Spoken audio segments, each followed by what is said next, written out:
The 90s were a strange decade for science fiction.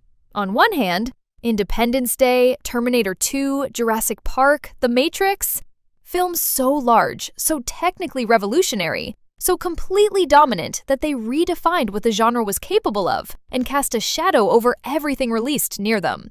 But underneath all of these films, there's an entire layer of 90s sci-fi that got buried by bad timing, weak marketing, or simply by coming out the same year as something louder. Today, 17 of them. Some are genuinely brilliant. Some are wonderfully, gloriously stupid. All of them deserve a second look. A construction worker discovers a scientist who can clone him, and the clones start developing personalities of their own. A real logger's account of being abducted by aliens turned into one of the most genuinely terrifying abduction sequences ever filmed. And number 1 on this list, which I am definitely not gonna tell you, just say one of the great American films of the 90s. 17 films, ranked. Let's go. Number 17. Forever Young. Before we get to alien conspiracies and corporate dystopias and the complete dissolution of reality, let's start with something warm. Daniel McCormick, played by Mel Gibson at peak movie star charm, is a test pilot in 1939 who volunteers for a cryogenic sleep experiment after the woman he loves falls into a coma. He goes under expecting to wake up in a year. He wakes up in 1992. The woman is gone. The world is unrecognizable, and he is found and accidentally thawed by 2 young boys who have no idea what they've opened. Steve Miner directed Forever Young, and the film is not trying to be more than it is. A romantic, sweet, quietly melancholy adventure about a man out of time trying to locate what he left behind. What makes it work is Gibson, who brings a sincerity to the role that most A-list stars of the era would have played at arm's length. The relationship between Daniel and the boys has a genuine warmth. The film earns its emotional moments without manufacturing them. And the final act, in which the consequences of 50 years of suspended biology begin to catch up with him, is more affecting than you'd expect from a film that marketed itself as a feel-good adventure. Not a masterpiece. Not trying to be. A beautifully made piece of nostalgic science fiction that most people have completely forgotten, and which plays better now than it did then. A perfect place to start. Number 16. Freejack. The year is 2009. The world is a wasteland. The rich have found a solution to their own mortality. Reach back in time, pluck a body from the moment before its death, and use it as a vessel. Emilio Estevez plays Alex Furlong, a Formula One driver killed in a crash in 1991, extracted at the moment of impact and dropped into a 2009 he doesn't recognize, hunted by a corporate mercenary named Vasendak who needs to deliver him intact. That mercenary is played by Mick Jagger, wearing a trench coat, carrying a weapon, delivering dialogue with the specific conviction of a man who has decided to commit to this completely. It is one of cinema's more unexpected casting choices, and it is, against all probability, not bad. Jeff Murphy directed Freejack with the kinetic, not entirely coherent energy of a film that knows its premise is pulpy and has decided to run with it rather than apologize for it. Anthony Hopkins appears late in the film as a corporate patriarch, in a turn so calm and so clearly above the material that it functions almost as a commentary on the material. This is not some kind of masterpiece, but a thoroughly entertaining 90 minutes of early 90s future shock nonsense with a cast that has no business being assembled for something this cheerfully ridiculous. Purely enjoyable 90s junk food. And the list gets considerably better from here. Number 15. Johnny Mnemonic. Here's the thing about Johnny Mnemonic that its reputation obscures. It was not trying to be The Matrix. The Matrix was trying to be Johnny Mnemonic. Your storage capacity? I can carry nearly 80 gigs of data in my head. Input the data into the brain of a human courier, like Johnny Mnemonic. Hit me. Keanu Reeves plays Johnny, a data courier with a cybernetic implant in his head that allows him to transport information too sensitive to transmit digitally. He has taken a job too large for the implant's capacity. The data is killing him. He has 48 hours to find the decryption key before his brain hemorrhages. Robert Longo directed this from a William Gibson screenplay, and the film's production design invented an entire visual language for cyberpunk cinema that the culture is still drawing from. The world of Johnny Mnemonic is Gibson's world. Sprawling, dirty, corporate, tech-saturated in ways that look like science fiction in 1995 and look like slight exaggerations of the present now. Ice-T plays a resistance fighter. Dolph Lundgren plays a preacher assassin. There is a dolphin who is also a hacker. The film does not apologize for any of this. It was savaged on release. Revisited now with the context of what it was doing and what it predicted, it is one of the most fascinating artifacts the decade produced. The world it imagined arrived. It just took 20 years. Number 14. Soldier. Kurt Russell. Almost no dialogue. A film that is so committed to its own stark, brutal, relentless vision that it makes most action films look talkative. Paul W.S. Anderson directed this, before the Resident Evil franchise made him synonymous with a very different kind of film. And what he made with Soldier is one of the purest distillations of a certain kind of 90s sci-fi action cinema. Russell plays Todd, a soldier bred from birth to feel nothing, know nothing beyond combat protocol, and execute orders without hesitation. He is replaced by a newer model of genetically engineered soldier and left for dead on a garbage planet. And then, very slowly, he encounters something he was never trained for. People. Kindness. A child who is afraid of him. Here's what makes Soldier more interesting than its reputation suggests. The film is genuinely curious about what happens to a person who has been built as a weapon when the weapon encounters something worth protecting. Russell plays Todd with an almost complete absence of expression, a face that has learned no emotional vocabulary, and the film tracks, in tiny, precise increments, what a child's trust does to a man who was never supposed to feel trust from anyone. Underseen on release. Quietly beloved since. A film that deserves considerably more than cult status. Number 13. Split Second. Right, let me be honest about what this is. Split Second is a gloriously excessive British sci-fi horror film set in a flooded 2008 London featuring Rutger Hauer as a caffeine and chocolate-addicted detective hunting a demonic serial killer through flooded underground tunnels. His partner is an academic who has memorized every criminology textbook ever published and has never held a gun in his life. Together, they are trying to catch something that may not be entirely human. Tony Maylam directed this on a modest budget, and the film has absolutely no pretensions whatsoever. It is here to give you Rutger Hauer being magnificent, practical monster effects that hold up better than most CGI of the same era, and a script that has exactly two modes: intense and completely ridiculous. Here's the thing about Split Second. Rutger Hauer is never not worth watching. He plays this role, the burned-out, slightly unhinged detective who has been tracking this thing for so long he started to become it, with a commitment that elevates the material completely. He always gave films more than they deserved. This is one of his best examples. This barely received a theatrical release, found its audience on VHS, has never quite been rediscovered the way it deserves. Number 12. No Escape. Martin Campbell directed this the year before GoldenEye. Ray Liotta stars in it, and it is one of the most confidently brutal sci-fi action films of the 1990s. I want to see prisoner 2675. I run a multinational business here, Mr. Robbins. Basically, I take human garbage from around the world and I reprocess it. You will have no future contact with the outside world. Liotta plays Robbins, a soldier convicted of murdering his commanding officer, sentenced to a private sector prison of the future on a remote island.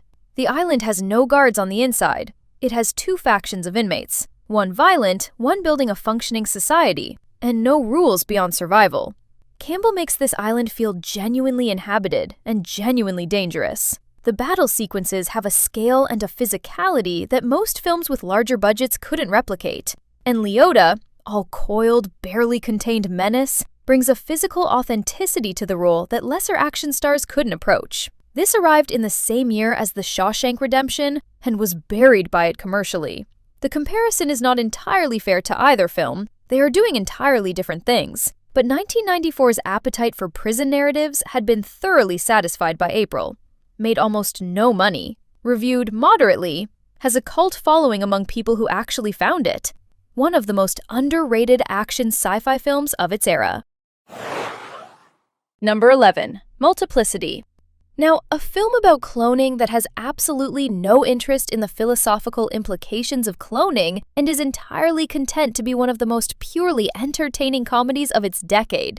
Michael Keaton plays Doug, a construction contractor stretched impossibly thin between work, family, and every other obligation of a life he can't quite keep up with. A geneticist offers him an unlikely solution: create a clone of himself to take on some of the workload. And it works! Almost perfectly. And then Doug clones the clone. Harold Ramis directed this, the man behind Groundhog Day and Ghostbusters, and Multiplicity is his most underrated comedy. Because what the film understands, and what it spends most of its runtime exploring, is that a clone of you is not you. It has your skills and your memories, but not your specific weight of experience, and each subsequent clone degrades further, producing versions of Doug that are progressively less competent, more specialized, and considerably more difficult to manage. Keaton plays 4 versions of the same man and distinguishes all 4 of them completely, physically, verbally, tonally. It is the kind of performance that gets overlooked in comedies because it looks effortless. It is not effortless. Funny from start to finish, smarter than it advertised, and 30 years later, still holds up better than most of the big comedies around it. Number 10. Deep Rising. Gear change, because after Split Second, we're staying in creature feature territory. But this time with a budget and a sense of humor about itself. Stephen Sommers directed this the year before The Mummy, and you can see exactly what he was developing. The tone, the scale, the combination of genuine creature horror and self-aware comedy that would make that film a massive hit. Treat Williams plays a mercenary boat captain who agrees to ferry a gang of armed thieves to a luxury ocean liner in the middle of nowhere, only to arrive and find the ship completely deserted. Something got there first. Something that came from very, very deep water. The creature effects are, even now, genuinely impressive. Sommers treats his audience like people who actually want to be scared, not just startled, building the reveal slowly, then delivering it at full scale. But here's what makes Deep Rising a genuine genre gem. Treat Williams and Famke Janssen have a chemistry that belongs in a bigger film, and the film's consistent, fully committed sense of humor. Every character knows they're in a monster movie and responds accordingly, makes it more fun than almost anything else on this list. The ending is one of the best setups for a sequel that never got made in the entire decade. The sequel should absolutely have been made. Enormous fun. Completely forgotten. Rectify that immediately. Number 9. Fire in the Sky. This one requires a different kind of attention because it's based on a real event, or at least a real account. In 1975, Travis Walton disappeared for 5 days from a logging site in Arizona. His co-workers who were with him reported that he was taken by a UFO. When Walton returned, he had no memory of the 5 days. The logging crew passed polygraph tests. The case became one of the most debated and documented alleged alien abduction events in American history. Robert Lieberman directed the film adaptation, and the first 2/3 of it function as a mystery thriller, following the logging crew as they deal with the aftermath, the disbelief, the suspicion from law enforcement that they killed Walton and invented the story.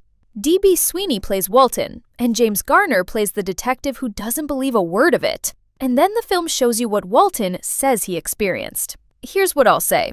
The abduction sequence in Fire in the Sky is one of the most disturbing pieces of science fiction filmmaking of the 1990s. Not because of gore, because of disorientation. The alien environment was rendered with a sensory wrongness that bypassed the rational mind completely. People walked out of cinemas. The sequence is genuinely distressing. Whether you believe Walton or not is beside the point. This film will make you feel what he described feeling. And that, for a genre film, is an extraordinary achievement. And before we move on, I'm genuinely curious where you stand on this one. Do you think Travis Walton's story was an elaborate fabrication? Or do you believe something truly unexplained happened out there in Arizona? Let me know in the comments. Number 8. Chain Reaction.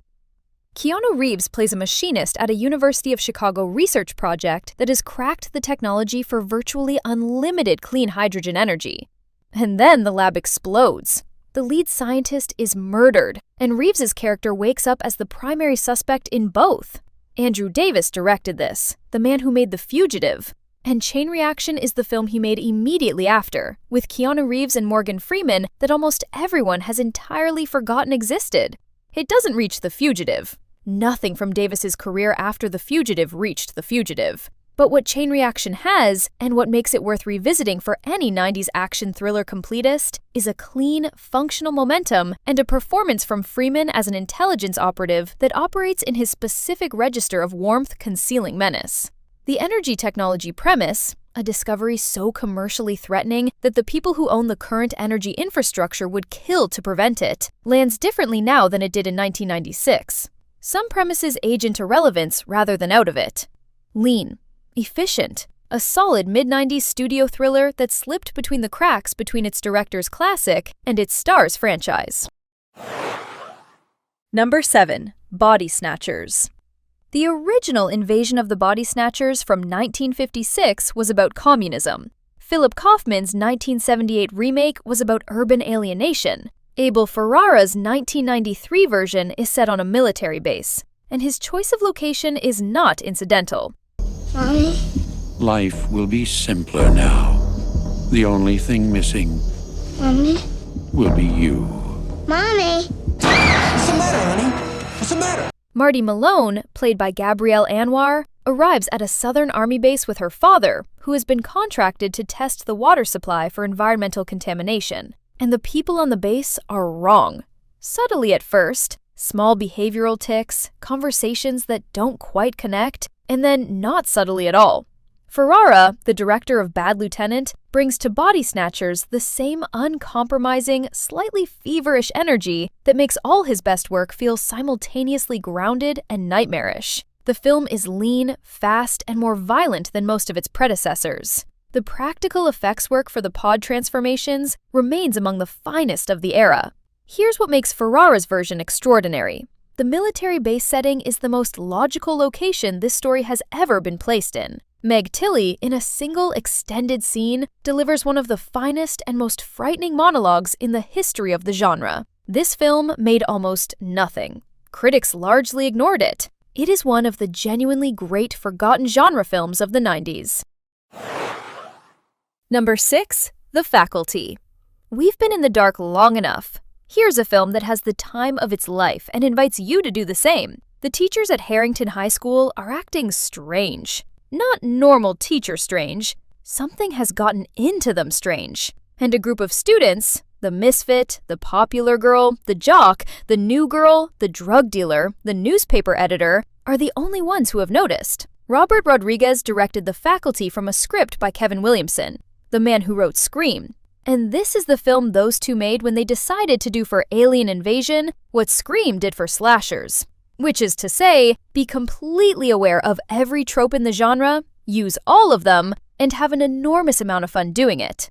The cast, Elijah Wood, Josh Hartnett, Jordana Brewster, Clea Duvall, Sean Hatosy, Laura Harris, is one of the finest ensembles assembled in late 90s teen cinema.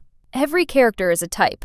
Every type is written with enough wit and performed with enough commitment that the types become people. Jon Stewart plays a teacher. Piper Laurie plays a teacher. Robert Patrick plays the football coach in a performance that is doing considerably more than the genre required of him.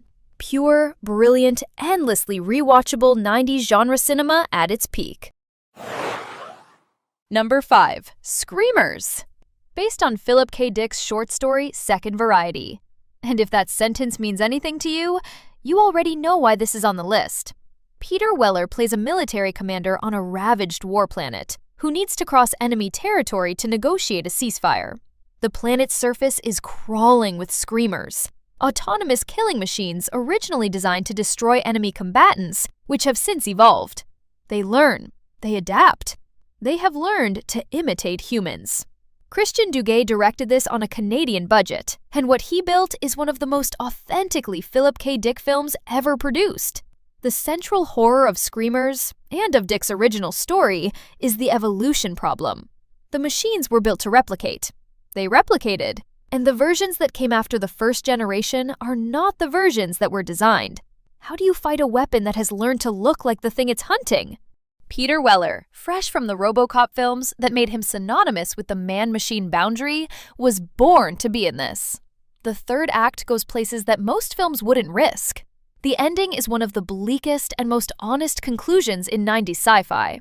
A genuinely intelligent piece of Philip K. Dick adaptation that found almost no audience and deserves a much larger one. Number 4. The 13th Floor. A man wakes up with no memory of the previous night and finds his business partner, the man who built the machine, has been murdered. And the machine is a virtual reality simulation of 1937 Los Angeles, where people live who don't know they aren't real.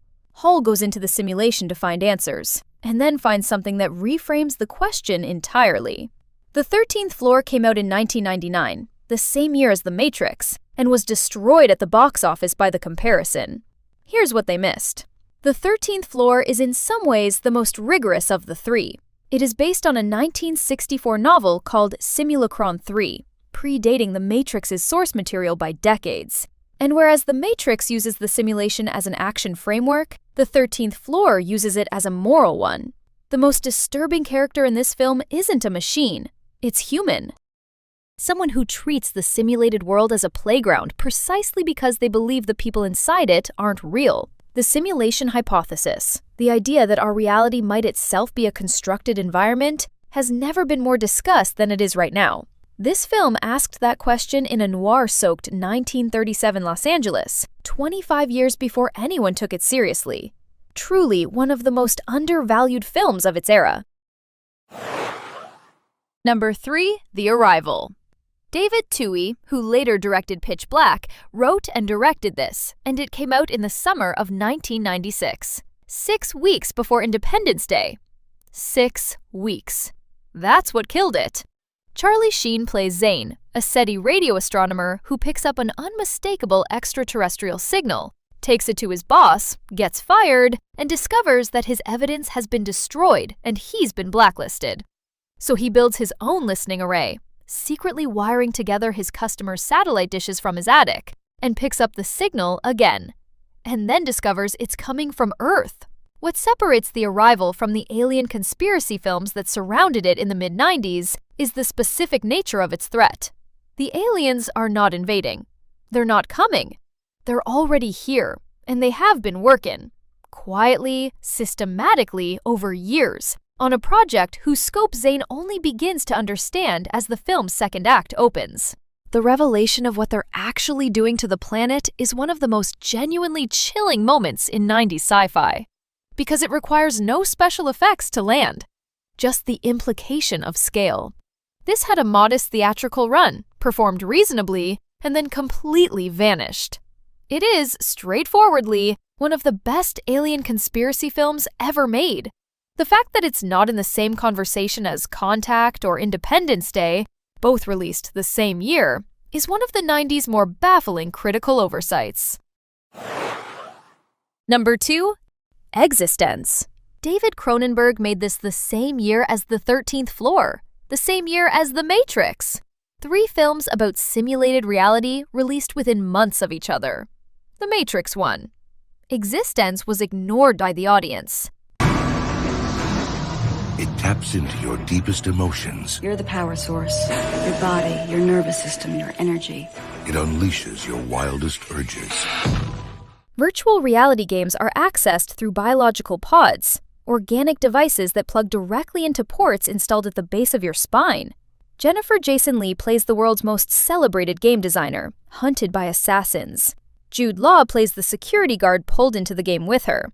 And then the boundary between the game and reality starts dissolving, layer by layer, calmly and without warning.